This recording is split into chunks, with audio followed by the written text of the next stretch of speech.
उद्धव जी भगवान की विभूति है। भगवान कह रहे हैं वृष्णि नाम उद्धवश्चास्मि, वृष्णिवंशियों में मैं उद्धव हूं। साक्षात भगवान है उद्धव। और भगवान ने उद्धव जी के बारे में कहा है कि हे उद्धव, तुम मुझसे अणु मात्र भी कम नहीं हो। ये भगवान का वाक्य है। और उद्धव जी और श्री कृष्ण एक हैं, इसका अनुभव करना हो तो बद्री का आश्रम जाना चाहिए। बद्री नारायण भगवान की उत्सव मूर्ति के रूप में उद्धव जी विराजमान है। सारे उत्सव, सारा अभिषेक, सारा पूजन उद्धव जी का ही होता है। उद्धव जी अणुमात्र कम नहीं है, ये बद्रीनाथ बद्री का आश्रम में जाकर देखने को मिलता है। मंदिर बंद होता है तो जोशी मठ में उत्सव मूर्ति जो बद्रीनाथ जी की उद्धव जी हैं, वे ही पधारते हैं, उन्हीं की सेवा पूजा होती है। सारे उत्सव उद्धव जी के होते हैं। आप सोचो। और वे उद्धव जी जिनका ज्ञान इतना उच्च कोटि का है। आजकल कहते हैं ना कि यहां अब पढ़ाने वाला कोई नहीं तो परदेश पढ़ने गए। उद्धव जी ऐसा उनका विलक्षण ज्ञान कि जन्म तो हुआ मृत्युलोक में और शिक्षा ग्रहण कर रहे हैं देवलोक में, बृहस्पति के पास जाकर पढ़ रहे हैं। शिष्यो बृहस्पते साक्षात, साक्षात समझते हैं, एक परंपरा शिष्य होते हैं, एक साक्षात शिष्य होते हैं। बृहस्पति जी के चरणों में बैठकर उन्होंने पढ़ा है। और बृहस्पति जी कौन है? ब्रह्मिष्ठांच बृहस्पति, ब्रह्मज्ञानियों में बृहस्पति भगवान की विभूति है। बृहस्पति से बड़ा कोई ब्रह्मज्ञानी नहीं है। और उन बृहस्पति जी के चरणों में बैठकर उद्धव जी अध्ययन कर रहे हैं। तो ऐसा समझना चाहिए हम लोगों को कि भगवान श्री कृष्ण के अवतार काल में उद्धव जी से बड़ा ब्रह्मज्ञानी इस भूलोक में कोई दूसरा नहीं था। ब्रह्मविद वरिष्ठ थे उद्धव जी, सबसे बड़े ब्रह्मज्ञानी। और उन ब्रह्मज्ञानी उद्धव जी को बड़ी पीड़ा होती जब हमारे ब्रज के ठाकुर, हमारे प्राण प्यारे श्री कृष्ण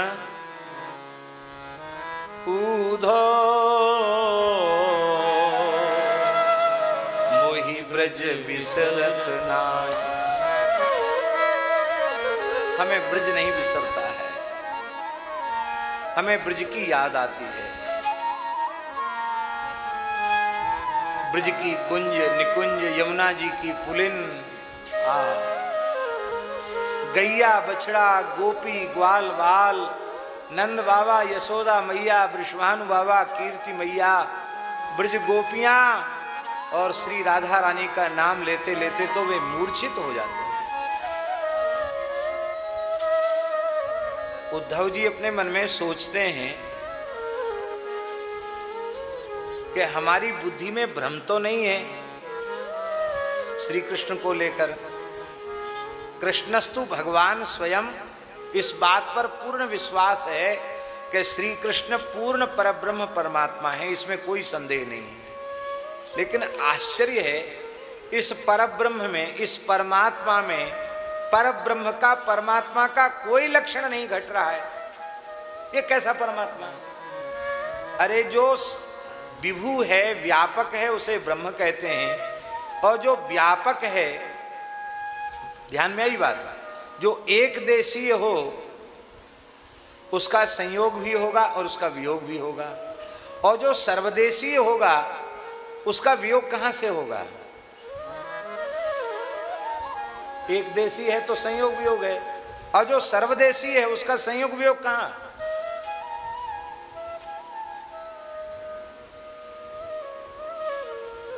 तो श्री कृष्ण परब्रह्म है, सर्वदेशी हैं, सर्वगत, सर्वरूप, सर्वमय, सर्वांतर्यामी है। और ये मोहग्रस्त प्राणियों की तरह नंद बाबा यशोदा मैया की याद करके, गोपियों की याद करके, अरे और तो और गैया बछिया की याद करके रो रहे हैं। हमारी धौरी गैया, हमारी धूमर गैया, हमारा मनोरथ बछड़ा, हमारी मनोरमा गैया, हमारी समृद्धि गैया, हमारी करुणा गैया, हमारी गौरी गैया कहाँ गई? फूट फूट कर रो रहे हैं। ये कैसा परमात्मा? उद्धव जी से नहीं रहा गया। उद्धव जी ने भगवान से पूछा कि आपकी भगवत्ता में तो हमें संदेह नहीं है, लेकिन आपकी लीला देखकर हम चक्कर में पड़ गए। आप ये मोहग्रस्त प्राणियों की तरह रोते क्यों हैं? आप सच्चिदानंद घन हैं, फिर आपको ये रोना धोना शोभा नहीं देता। ये तो ठीक नहीं है, आपके स्वरूप के विरुद्ध है, ये स्वरूपान रूप नहीं है। क्यों रोते हैं आप? आपके रोने का कारण हमारी समझ में नहीं आ रहा है। भगवान बोले, उद्धव तुम्हें पता नहीं है, ये यथा माम प्रपद्यन्ते तांस तथैव भजाम्यहम्। जो जिस प्रकार से मुझे भजते हैं, मैं भी उनको उसी प्रकार से भजता हूं। तो हमारे विरह में ब्रजवासी दिन रात रो रहे हैं। ब्रज के बिरही लोग बिचारे, ब्रज के बिरही लोग बिचारे, बिनु गोपाल ठगे से ठाणे, अति दुर्बल तनकारे, ब्रज के बिरही लोग बिचारे। और भैया जी कहां तक कहेंगे? जो को कान कान कही टेरत, असुवन बहत पनारे, ब्रज के बिरही लोग बिचारे।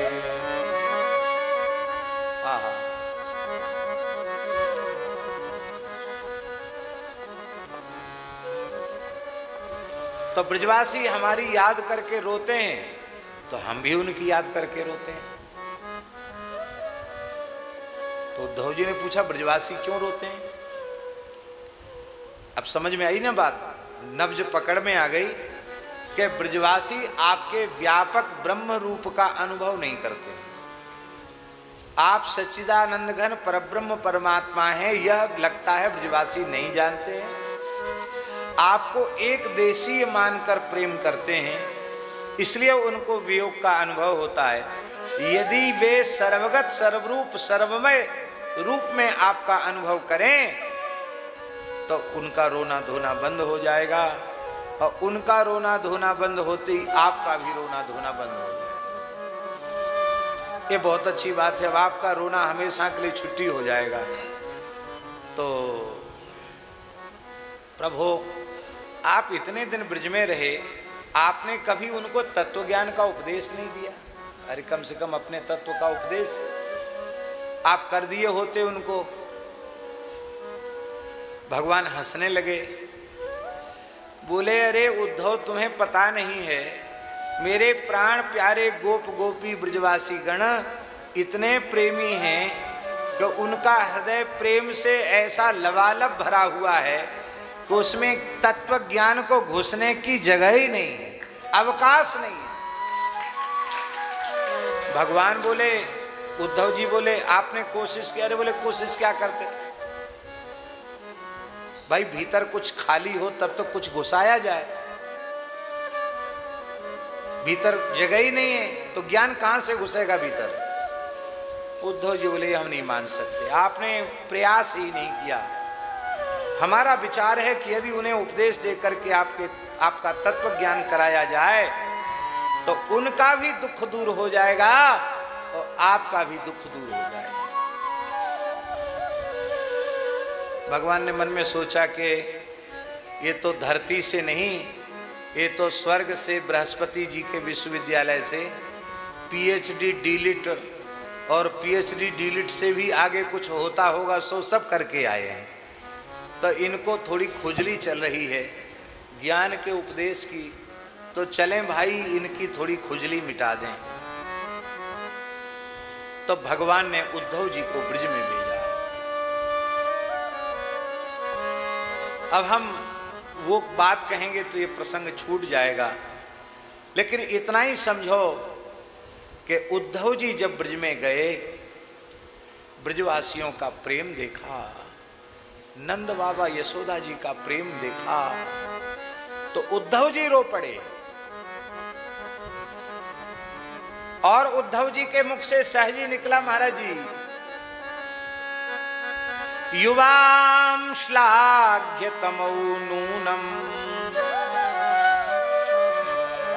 आप दोनों इस मृत्युलोक में सबसे अधिक भाग्यशाली हैं। श्री कृष्ण के प्रति ऐसा अनुराग, बड़े बड़े अमलात्मा बिमलात्मा योगींद्र महामुनिंद्र परम तपस्वी भी इस प्रकार का प्रेम प्राप्त नहीं कर पाते हैं जैसा प्रेम तुमने प्राप्त किया है। तुम्हारा जन्म लेना सफल हो गया, तुम्हारा शरीर धारण करना सफल हो गया। ये तो नंद बाबा यशोदा जी के प्रेम को देख के उद्धव जी की दशा हुई। और जब गोपियों का प्रेम देखा, गोपियों ने कह दिया, कौन देश को बासी निर्गुण, कौन देश को बासी निर्गुण, कौन देश को बासी निर्गुण, कौन देश को बासी। श्याम सुंदर की बुद्धि बिगड़ गई है, निर्गुण का उपदेश हमको दे रहे हैं। किस देश में रहता है निर्गुण? तुम कहते हो वो निरंजन है, अरे हमने कितनी बार निरंजन की आंख में अंजन लगाया है।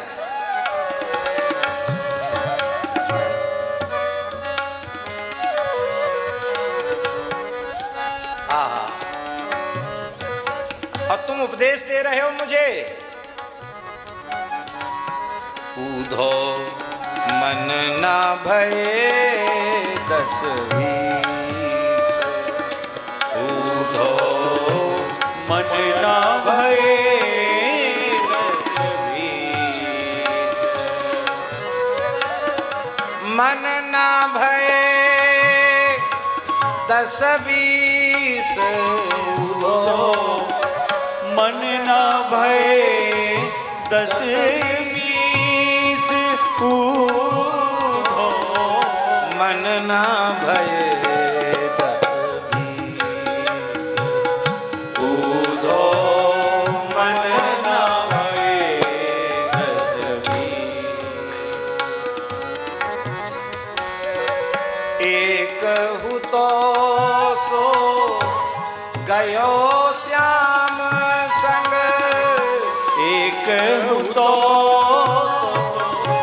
गयो श्याम संग, को आराधे ईश ऊधो, को आराधे ईश ऊधो, मन ना भये 10-20, ऊधो मन ना भये 10-20। हा हा हा। और जब उद्धव जी वृषभानुनंदिनी रसेश्वरी रासेश्वरी श्री कृष्ण हृदयेश्वरी ब्रजेश्वरी प्रमोद काननेश्वरी रसेश्वरी रासेश्वरी के चरणों में पहुंचे वे तो मानवती होकर बैठी हैं, श्याम सुंदर के प्रति मान करके बैठी हैं। ये जो दूत आया है ना उद्धव, ये पंचायती दूत है। पंचायती समझते हो? नंद बाबा, जसोदा जी, बृषभान बाबा, कीर्ति मैया, गोप और सब गोपी, इन सब का पंचायती, ये पंचायती संदेश वाहक दूत है। तो श्याम सुंदर पंचायती दूत मेरे पास नहीं भेज सकते। और यदि पंचायती दूत मेरे पास भेजा है तो उन्होंने मेरा तिरस्कार किया है। मान करके बैठिए, मैं इससे बात नहीं करूंगी, तो पंचायती है। ठाकुर जी ने सोचा हमने तो भेजा ही इसलिए था उद्धव को कि श्री जी से कुछ वार्तालाप हो जाए तो उद्धव का हृदय बदल जाए, क्योंकि प्रेम की सर्वोच्च अवस्था, मादनाख्य महाभाव का साक्षात स्वरूप जो तत्व है, उसी का नाम है श्री राधा। श्री राधा, श्री राधा, वही राधा रानी।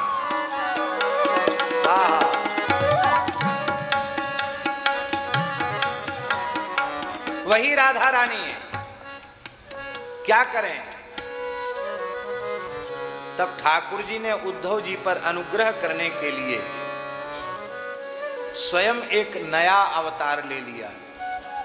भैया जी, कौन सा अवतार लिया? भ्रमरा अवतार। कौन सा अवतार? ये भौरा कोई प्रकृति जगत का भौरा नहीं है, ये श्री कृष्ण ही भ्रमर बनकर आए हैं, क्योंकि श्री जी के चरण कमल मकरंद का आग्रहण करने का अधिकार किसी भी सामान्य भ्रमर में संभव नहीं है। ये स्वयं श्री गोविंद ही भ्रमर बनकर आए और आकर सीधे ही चरणों में लंबी लंबी दंडोत करने लगे। तब श्री जी ने कहा, मधुप की तब बंधो मां स्पृशांघ्रिम सपत्न्या कुछ विलुलित माला कुंकमस्मश्रुभिर्ना बहतु मधुपतिस्तन मानिनी नाम प्रसादम। आहा, बहतु मधुपतिस्तन मानिनी नाम प्रसादम। क्या कहें? उद्धव जी महाराज कह रहे हैं, राधा रानी कह रही हैं, मधुप, मधुप माने मधु का पान करने वाला। यहां भैया जी बड़ी विलक्षण बात है, श्री कृष्ण भी मधुप हैं। मधुनी पिबति इति मधुपा, जो मधुओं को पिए उसको कहते हैं मधुप। ये पुष्पों के मधु को, पराग को पीता है इसलिए मधुप है। और श्री कृष्ण अधर सुधा रस को पीते हैं इसलिए मधुप है। वो अधर सुधा ही मधु है, उस मधु को पीते हैं इसलिए भी मधुप है। जो जैसा होता उसकी दोस्ती भी वैसे ही लोगों से होती है। दूसरा एक भाव है, मधुप माने पियक्कड़। पियक्कड़ जानते हैं ना? पियक्कड़ नहीं जानते?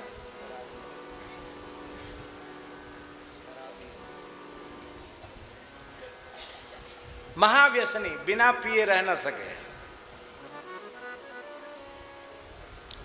मद्यप। अब क्या करें, विषय बहुत गंभीर हो जाएगा, सबके पल्ले नहीं पड़ेगा। सब तरह के भाव दिए गए मधुप। और देखो, श्री कृष्ण भी मधुप हैं और तू भी मधुप है। वो अधर सुधा मधु पीते हैं इसलिए मधुप हैं, और तू पुष्प के कलियों के पराग की मधु को पीता है इसलिए तू भी मधुप है। श्री कृष्ण कितब हैं और तू भी कितब है। कितब माने जानते हो? धूर्त। ये हम आप नहीं कह सकते। अरे हम आप नहीं, ब्रह्मा जी की शंकर जी की हिम्मत नहीं जो भगवान को कितव कह दें। वो तो बड़ी बड़ी वेद की ऋचाओं से भगवान की महिमा गाते हैं। भगवान को कितव कहने का साहस तो श्री जी का ही है। कितव, कितव शब्द का सरलार्थ क्या है? भैया जी के पास बहुत कोई मूल्यवान वस्तु थी और वो भैया जी को अत्यंत प्रिय थी। हमने भैया जी से थोड़ा मीठी मीठी बातों से नेम प्रेम किया और नेम प्रेम करके धीरे से उनकी वस्तु को खिसका लिया। हाथ की सफाई, नजर बचा के, और उनकी अत्यंत प्राण प्यारी वस्तु हमने अपने हस्तगत कर ली। अब आप विकल हो गए, अरे कहाँ गई वो वस्तु, कहाँ गई? तब तक हमारे हाथ में दिखाई पड़ गई। तो आपने करे ऐसा मजाक तो मत करो, मेरे तो प्राण निकल रहे हैं भैया, ऐसा मत करो, हमारी चीज हमको दे दो। तो हमने आंख निकाल कर, किंतव ये क्या तेरी है? कहां से लाया तू? तेरा नाम लिख रहा है इस पर। देहधारियों के पास सबसे मूल्यवान वस्तु क्या है? क्या कहें? ये धन कोई चीज नहीं है, 2 कौड़ी की भी नहीं है, संसार की कोई संपत्ति कुछ भी नहीं है। सबसे बड़ी संपत्ति है चित्त वित्त। क्या है? चित्त रूपी वित्त। और हमारे श्याम सुंदर भी यही करते हैं, मीठी मीठी बातें करके, बतरा करके, मुस्कुरा के, तिरछे देख के, हंस के, अब बस सबसे पहले चित्त रूपी वित्त का हरण कर लेते हैं। चित्तम सुखेन भवताप हृतम, गोपियां कह रही हैं। बड़ी आराम, बड़ी प्रेम से आपने हमारे चित्त को चुरा लिया। अब फिर गोपियां कहती हैं, अब चित्त चुराने के बाद कहते हैं, जाओ जाओ जाओ जाओ, अब यहां क्यों खड़ी हो, जाओ। अरे चली तो जाए हम, भले आदमी, हमारी वस्तु तो हमें वापस दे दो। तब ठाकुर जी ने आंख दिखा के कहा, किंतव तेरा कहां से आया? तेरी वस्तु कहां से आई? ये कितव हैं, धूर्त हैं, और तू भी धूर्त ही है। किसी बगीचे में कोई पुष्प खिलता है, कली खिलती है, तो उसकी तू स्तुति करके, गुणगान करके, डंडोती लगा के, परकम्मा करके उसको राजी कर लेता है। फिर उसके सर्वस्व मधु का, पराग का हरण कर लेता है, और फिर वो बिचारी कली देखती ही रह जाती है। कह रहे भाई कहाँ जा रहे हो?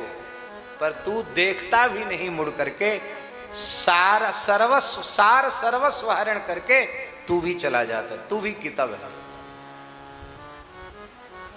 मां स्पृशांघ्रिम, तू मेरे चरणों का स्पर्श मत कर। क्यों?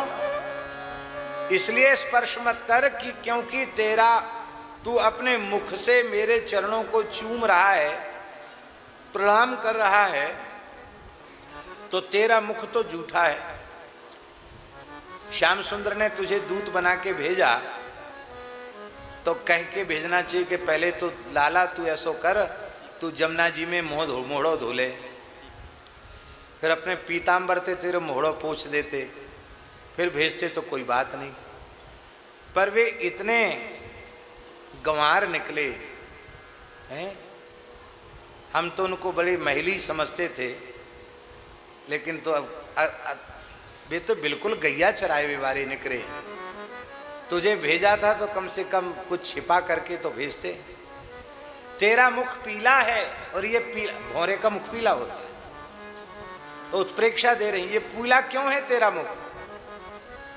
बोलिए श्री कृष्ण अपने कंठ में जो तुलसी, कुंद, मंदार, पारिजात, सरोरुह आदि की माला धारण करते हैं, बनमाला, उन बनमाली श्री कृष्ण ने मथुरा की नागरियों का प्रेम पूर्ण प्रगाढ़ आलिंगन किया होगा। उस आलिंगन से उनकी जो बनमाला है वो मसल गई होगी प्रगाढ़ आलिंगन से। तो उन मथुरा की नागरियों के उरोजों पर लगा हुआ जो केसर कुमकुम चंदन का लेप है, विचित्र पत्रावली है, वो श्री कृष्ण के दर्शन के क्षण में सात्विक भावों के जागृत होने से उनके श्रीअंग में स्वेद आ गया होगा, स्वेद से वो गीला हो गया होगा और वो गीला गीला उनके वक्षस्थल का उच्छिष्ट चंदन केसर कुमकुम तेरी श्री कृष्ण की बनमाला में लग गया और उस बनमाला पर तू बैठा होगा सुगंध के लोभ से, तो मेरी सौतों की छाती की उच्छिष्ट श्री कृष्ण की बनमाला में लगी हुई है और उसको तूने मुंह से चाटा है, इसलिए तेरा मुंह जूठा हो गया। तू इस अपवित्र मुख से मेरा स्पर्श मत कर। हाँ, क्या कह, एक दो भाव नहीं, इतने भाव हैं कि उनको सुन करके उद्धव जी तो जार जार रोने लगे और राधा रानी तो भाव समाधि में चली गई। और श्री उद्धव जी जो ये कह के आए थे कि श्री कृष्ण अब देखो, अब आप आखिरी आज जितना रोना हो आज छूट पट्टी ते रोए ले। अब हम जा रहे हैं ना ब्रज में, ना तो अब ब्रजवासियों को रोना है और न तुमको रोना पड़ेगा, किसी को नहीं रोना पड़ेगा। हम सबको तत्व ज्ञान का उपदेश करके आए। गए थे इसलिए कि आज तो हम पहुंचेंगे, कल रुकेंगे नहीं तो कल ही आ जाएंगे और नहीं तो परसों तो हम अवश्य आ जाएंगे। और जब उद्धव जी ब्रज में गए तो सुखदेव जी महाराज आज्ञा कर रहे हैं, उवास कतिचिन मासान, 6 महीने तक उद्धव जी ब्रज में रहे। कितने महीने तक? जा ही नहीं रहे थे। गोपियां कह रही थी उनकी याद नहीं आ रही, बोले नहीं नहीं, उनको अब वहीं मौज करने दो, हम तो बस यहीं सोहनी सेवा करके अपना जीवन गुजार देंगे, हमको इन प्रेमियों के चरणों में ही रहने दो, हमको उस निष्ठुर के पास अब नहीं जाना है, अब उस निष्ठुर के पास हमको नहीं जाना है।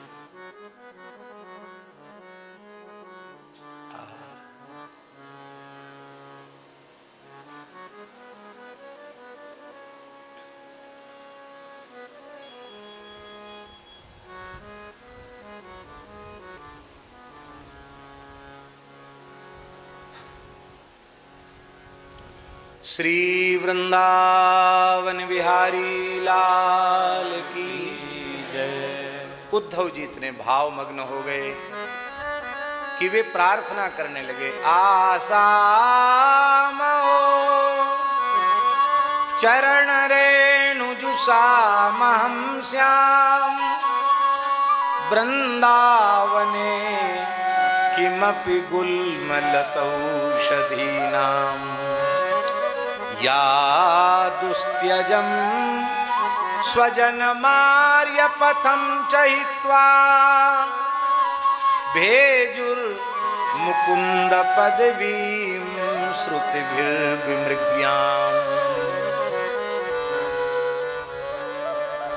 हे नाथ, मेरे ऊपर आपकी कृपा है, यदि आप प्रसन्न हैं तो इन ब्रजवासियों की गोपियों की चरण रज का सेवन करने का सौभाग्य हमको मिल जाए। उद्धव रूप से तो लगता है अति दुर्लभ है, मैं ब्रज की कोई गुल्म बन जाऊं, लता बन जाऊं, औषधि बन जाऊं, जो इन प्रेम विरहणी ब्रजांगनाओं की चरण रज मेरे ऊपर पड़े और मैं कृतकृत्य हो जाऊं। अब भगवान का नाम भक्तवांछा कल्पतरु है, भगवान ने उद्धव जी की इच्छा को पूर्ण किया है। स्कंद पुराण में लिखा है, गोवर्धन गिरि निकटे सखी स्थले तत्रजः कामः तत्रत्यांकुरवल्ली रूपेणास्ते स उद्धवो नूनम। श्री गिरिराज गोवर्धन के निकट जो श्री नारद कुंड के सामने कुसुम सरोवर है, कुसुम वन है। ये कुसुम वन केवल पुष्प वन नहीं है, ये कुसुमा श्री राधा रानी है। वृषभानु की दुलारी, वह तो फूलन हूसों प्यारी। ऐसी फूलों से वेदिक सुकुमारी लाडली श्री राधा रानी का कुसुम श्रृंगार करते हैं। इस वन में निवृत्त निकुंज है ये कुसुम वन। इस निवृत्त निकुंज में वहां के जितने वृक्ष हैं, जितनी लताएं हैं, वहां के एक एक घास का तृण वो साक्षात श्री उद्धव जी है। यमुना जी कह रही हैं, तत्रत्यांकुर वल्ली रूपेणास्ते स उद्धवो नूनम। नूनम माने निश्चित उद्धव जी वहां विराजमान। और उद्धव जी 6 महीने बाद जब ब्रज से लौट के आए तो यहां तो भगवान को रोते हुए देख के हंसते थे कि कैसे परब्रह्म हो, थोड़ा अपने स्वरूप लक्षण का विचार तो करो। अब उद्धव जी रो रहे हैं और भगवान हंस रहे हैं। भगवान ने कहा, उद्धव ये बीमारी कहां से पाल ले आए? अरे बोले कुछ मत पूछो, बृहस्पति जी के यहाँ पढ़े, वेद शास्त्र पढ़े, पर तुम्हारे वास्तविक स्वरूप का परिचय नहीं मिला। वास्तविक स्वरूप का परिचय तो ब्रज में जाकर मिला।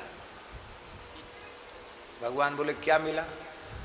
बोले तुम निर्दयता के समुद्र हो। तुम्हारे जैसा निर्दय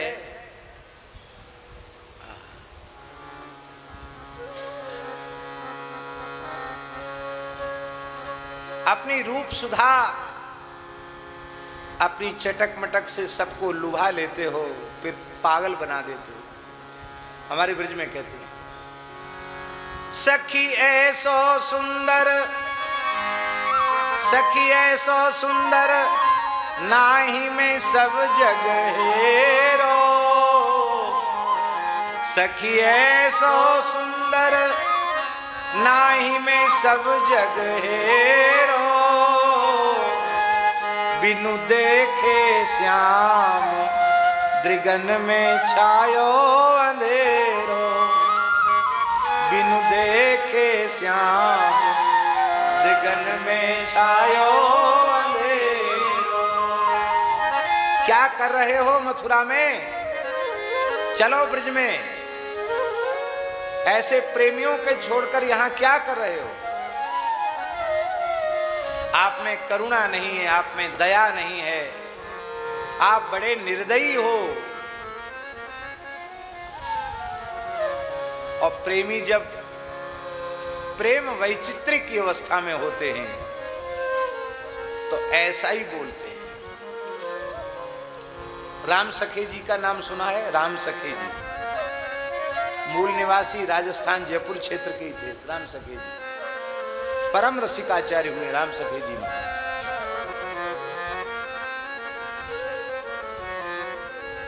चित्रकूट प्रमोद वन में निवास कर रहे थे और वहां श्री सीताराम जी की मधुर भाव की रसोपासना में प्रवृत्त थे। उनके सेव्य शालिग्राम जी आज भी मैहर में बड़े अखाड़े में विराजमान हैं, जिनको वो युगल सरकार के रूप में उपासना करते थे, सीताराम जी के रूप में।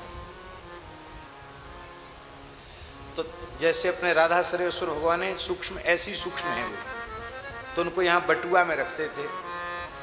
तो सेवा के लिए जल खींच रहे थे और वो बटुआ खुल गया पता नहीं कैसे, और वो डुब से चले गए कुआं में।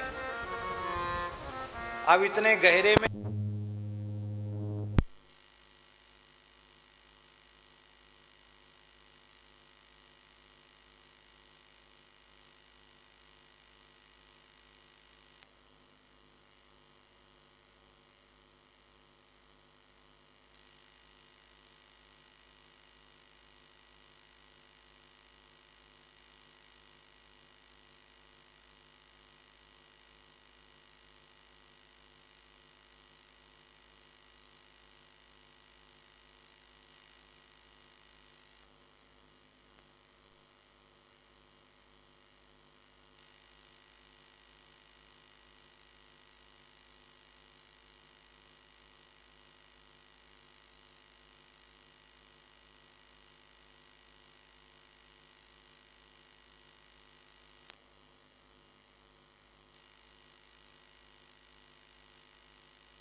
की, नाथ भगवान की।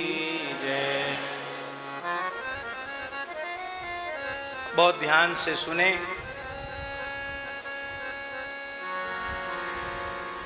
श्री उद्धव जी, हाँ, राम सखे जी,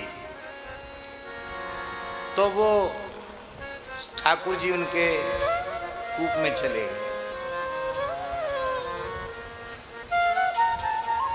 तो संतों ने बहुत समझाया कि इतने सूक्ष्म स्वरूप हैं और बहुत गहरा, अभी भी वो कुआं है महाराज जी प्रमोद वन में, चित्रकूट में, बहुत गहरा है। और अब तो नीचे ठाकुर जी मिलना बहुत कठिन है। और आपने कहा जब ठाकुर जी चले गए तो मैं जीवित ही क्यों रहूँगा। बस वहीं रोने लगे, रोते रोते रोते रोते आचार्य चरण 2 दिन 2 रात्रि व्यतीत हो गए। रसिकों को बड़ा भय हो गया कि अब तो ये पधार ही जाएंगे, बचेंगे नहीं। अंत में जब विरह असह्य हो गया तब श्री राम सखे जी ने कहा, अरे शिकारी, ठाकुर जी से कहा, अरे शिकारी निर्दयी। इतने बढ़िया विशेषण कौन देगा। अरे शिकारी निर्दयी करिया करिया अवध किशोर, क्यों तरसावत है जिया राम सखे चित चोर, क्यों तरसावत है जिया राम सखे चित चोर। इतना कहते ही यही स्तुति करना बाकी थी और तो सब हो गई थी। यही तो सुनना चाहते ठाकुर जी। बस कुआं का जल ऊपर तक आया और एक कमल पुष्प प्रकट हो गया। कमल पुष्प की कर्णिका में उनके ठाकुर जी विराजमान होकर ऊपर तक आ गए। चित्रकूट के रसिकों ने, संतों ने देखा तो सब चरणों में पड़ गए। वो ठाकुर जी आज भी मैहर बड़े अखाड़े में विराजमान है। उद्धव जी भी यही सब कहने लग गए। भगवान बोले ये बीमारी तुमको वहीं से लग गई, गोपियों के यहाँ से लगी। प्रेम संक्रामक रोग है। हाँ, ये प्रेम संक्रामक रोग है और इतना भारी संक्रामक है कि संक्रामक रोग संक्रमित रोगी के संपर्क में आने से लगता है और ये तो सुनने से लग जाता है। किसी रोग के बारे में सुने और व्यक्ति संक्रमित हो जाए, ये संभव है क्या? पर ये प्रेम रोग ऐसा है कि इसके बारे में सुनो तो आप संक्रमित हो जाओगे। जितने लोगों को भी ये रोग लगा है ये सुनने से ही लगा है, ये सुनकर ही रोग लगता है।